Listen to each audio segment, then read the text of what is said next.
Okay guys, so it turns out Monsanto is not immune to prosecution and suing after all. I feel like a lot of people thought that, but it turns out it's not the case because in fact, Monsanto has just been ordered to pay $2 billion to just 2 people who were diagnosed with cancer, and that was linked to their use of Roundup on their land. And this is not the first court case that Monsanto has lost, but let's go ahead and look at just this newest court case. Of course, this was tried in California. California is notorious for dragging corporations. And Monsanto, maybe we will reach the days where we will be like some other progressive countries and we just not allow their trash in our food supply. So with that said, after a 17-day trial, Monsanto was ordered to pay $1 billion to Alberta Piliad, who was diagnosed with non-Hodgkin lymphoma brain cancer, and another $1 billion to her husband, Alva Piliad, who was diagnosed with non-Hodgkin lymphoma that spread from his bones to his pelvis and spine.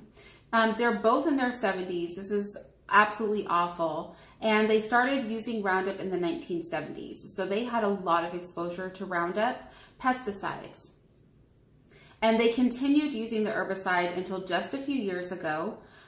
They were also awarded $55 million in damages for past and future medical bills and other losses. So this is amazing. This is actually, I think, the 3rd case that Monsanto has had go to trial, and hopefully it is going to bankrupt the company. Everybody sue them. Y'all just get out there, sue Monsanto. We know that their product is trash. We know that it's damaging.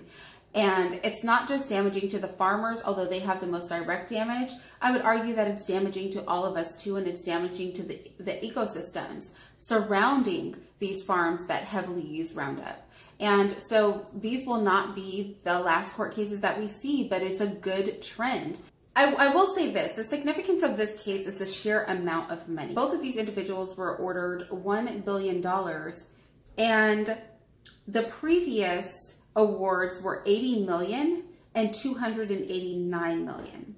So it's looking like non-Hodgkin lymphoma is pretty much the ticket. This is the type of cancer that they are attaching to Roundup use. So I just want to take a quick look at the other cases. So in San Francisco, Monsanto was ordered to pay $80 million in damages to a gentleman named Edwin Hardman.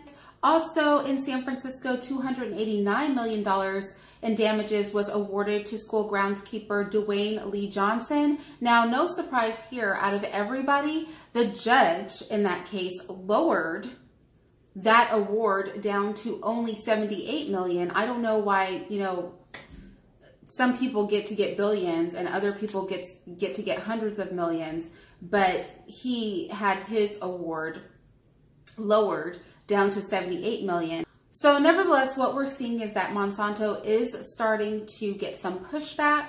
Hopefully this sets a precedent that some other states follow. And like I said before, we can push the use of Monsanto's Roundup products out of the states and really just boot Monsanto out altogether. They're an evil company that does evil things with no regard for public health. And they're really just being allowed to run amok all over the United States, whereas other countries don't allow them to behave this way. So we need to get in line with some of these European countries and protect the health of our environment, of our people, not in that order though, the people come first, of the people, of the environment, and stop letting Monsanto get away, with highway robbery. They're making tons of money.